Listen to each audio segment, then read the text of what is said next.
주님께서 허락해 주신 귀한 하루의 첫 시간입니다. 이 시간 함께 주님의 말씀 앞으로 나아가시겠습니다. 오늘 아침에 묵상할 말씀 제가 봉독하겠습니다. 느헤미야서 11장 25절부터 36절까지입니다. 거룩하신 하나님의 말씀입니다. 마을과 들로 말하면 유다 자손의 일부는 기럇 아르바와 그 주변 동네들과 디본과 그 주변 동네들과 여갑스엘과 그 마을들에 거주하며 또 예수아와 몰라다와 벳벨렛과 하살수알과 브엘세바와 그 주변 동네들에 거주하며 또 시글락과 무고나와 그 주변 동네들에 거주하며 또 에느림몬과 오라와 야르무세에 거주하며 또 사노아와 아둘람과 그 마을들과 라기스와 그 들판과 아세가와 그 주변 동네들에 살았으니 그들은 브엘세바에서부터 흰놈의 골짜기까지 장막을 쳤으며 또 베냐민 자손은 게바에서부터 믹마스와 아야와 베델과 그 주변 동네들에 거주하며 아나돗과 놉과 아나냐와 하솔과 라마와 깃다임과 하딧과 스보임과 느발락과 로드와 오노와 장인들의 골짜기에 거주하였으며 유다에 있던 레위 사람의 일부는 베냐민과 하파였느니라. 아멘. 계속해서 우리가 느헤미야서를 묵상하고 있는데요. 느헤미야서 11장 1절에서 24절은 성벽 건축 후 예루살렘에 거주했던 사람들의 명단을 담고 있습니다. 오늘 본문 느헤미야 11장 25절에서 36절은 예루살렘 밖의 마을들에 정착한 사람들을 기록합니다. 오늘 본문의 리스트에서 주목할 만한 사실 한 가지는 레위 지파의 사람들이 다른 지파의 사람들 사이에 섞여서 살았다는 것입니다. 이러한 일은 여호수아 때에도 있었습니다. 이스라엘 사람들이 약속의 땅에 처음으로 정착하게 되었을 때에도 레위 사람들은 토지를 배분받지 않았습니다. 그들은 뿔뿔이 흩어져서 다른 지파 사람들과 함께 살았습니다. 하나님께 예배드리는 일을 주관하는 특별한 지파였던 레위 지파는 이스라엘 공동체 안에서 독특한 상징성을 가지고 있었습니다. 그들은 존재만으로도 하나님과의 관계를 떠올리게 하는 사람들이었습니다. 이스라엘 사람들은 동네에서 레위 지파의 사람들을 만날 때마다 성전, 제사, 예배, 여호와 하나님, 하나님의 말씀, 하나님과의 관계에 대해서 생각했을 것입니다. 레위 사람들로 인해 유대인들은 그들의 인생에 그저 먹고 마시고 즐기고 어떤 일을 성취하고 또는 문제를 해결하고 그런 일들만 있는 것이 아니라 영적인 세계가 있다는 것을 기억할 수 있었습니다. 레위인들을 통해 땅에 속한 일에만 온통 관심을 기울이는 것을 멈추고 하나님과 올바른 관계를 맺는 일을 고민하게 되었습니다. 레위인들은 다른 지파의 사람들 가까이에 거하면서 그들의 우선순위를 바로잡아주는 일에 쓰임받았던 것입니다. 삶의 바른 길을 가르쳐 준 것이죠.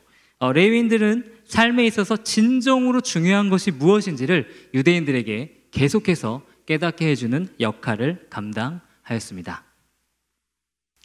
출애굽 이후 약속의 땅에서 새로운 삶을 시작한 이스라엘 사람들과 마찬가지로 바벨론 포로에서 돌아온 유대인들은 예배가 중심이 된 삶을 회복해야만 했습니다. 그들은 바로 이 일에 실패했기 때문에 나라를 잃게 되고 약속의 땅에서 쫓겨나게 되었습니다. 레위인들은 유대인들의 삶의 곳곳의 자리의 존재함을 통해서 유대인들을 각성시키고 그들을 하나님과 연결시켜 주었습니다. 이러한 레위인들의 사역은 오늘날의 그리스도인들이 세상에서 감당해야 할 역할을 떠올리게 합니다. 그리스도인들은 세상의 곳곳에 나가서 주님을 따르지 않는 자들과 함께합니다. 그곳에서 하나님을 예배하고 다른 이들을 사랑으로 섬기며 하나님의 진리를 전합니다. 세속적인 세상만을 바라보고 있는 그들의 눈을 돌려 영적인 세계를 볼 수 있도록 도와줍니다. 물리적인 일들, 그저 일어나는 일들 너머에 있는 하나님의 다스림, 하나님의 나라를 깨닫게 해줍니다. 그들이 한 번도 경험하지 못했던 하나님을 예배하는 백성으로서 살아가는 기쁨을 가르쳐 주는 것이죠. 마태복음 5장에서 예수님께서는 주님의 자녀들의 정체성에 대해서 너희는 세상의 빛이라 산 위에 동네가 숨겨지지 못할 것이요 사람이 등불을 켜서 말 아래 두지 아니하고 등경 위에 두나니 이러므로 집안 모든 사람에게 비치느니라. 이같이 너희 빛이 사람 앞에 비치게 하여 그들로 너희 착한 행실을 보고 하늘에 계신 너희 아버지께 영광을 돌리게 하라 라고 말씀하십니다. 우리는 예수님의 빛을 소유한 자들로서 믿지 않는 자들에게 예수 그리스도를 선전하는 사람들입니다. 오늘 본문을 묵상하면서 우리의 삶을 돌아보기를 원합니다. 우리는 우리 주변의 사람들에게 선한 영향을 끼치며 살아가고 있는지 생각할 필요가 있습니다. 내가 만나는 사람들에게 그리스도의 사랑을 전하고 그들을 예배의 자리로 이끌고 있습니까? 아니면 어떤 영향력이나 영적인 리더십도 가지지 못해서 그저 그들과 똑같이 섞여서 살아가고 있지는 않습니까? 세상 사람들과 다를 것이 하나도 없어서 사람들이 우리가 그리스도인인지조차 알아보지 못하고 있지는 않습니까? 성랑 성결교회 성도님들이 하나님께서 사용하시는 축복의 통로가 되시기를 주님의 이름으로 기도합니다. 우리가 만나는 사람들이 우리 때문에 하나님과의 관계가 회복되는 놀라운 은혜를 누리시기를 바랍니다. 또한 우리가 본문 말씀을 통해 기억해야 하는 것은 우리 믿는 사람들이 믿는 사람들과의 교제에만 관심을 두고 불신자들과는 완전히 동떨어져서 살아가서는 안 된다는 것입니다. 하나님께서는 주님의 사람들이 세상의 구석구석으로 나아가기를 원하십니다. 우리는 우리끼리만 모여 있으면서 즐거워해서는 안 됩니다. 세상의 곳곳에서 사람들을 섬겨야 합니다.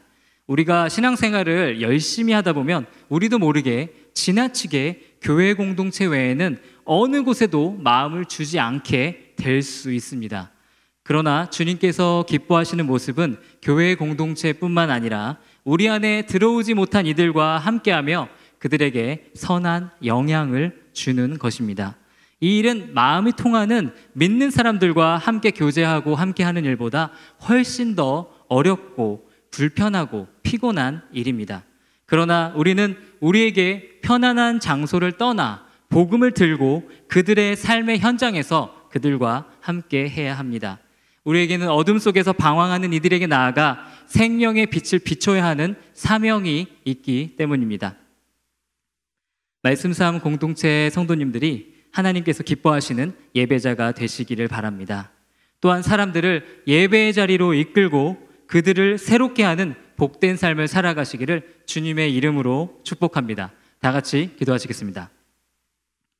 주님, 우리가 오늘 본문을 통해서 주시는 주님의 메시지를 듣기 원합니다. 하나님의 거룩한 예배자가 되게 하옵소서. 또한 세상의 곳곳에 나아가 주님의 진리를 전하고 사람들과 하나님과의 관계를 회복시키는 사명을 온전히 감당하게 하옵소서. 예수님의 이름으로 기도드립니다. 아멘.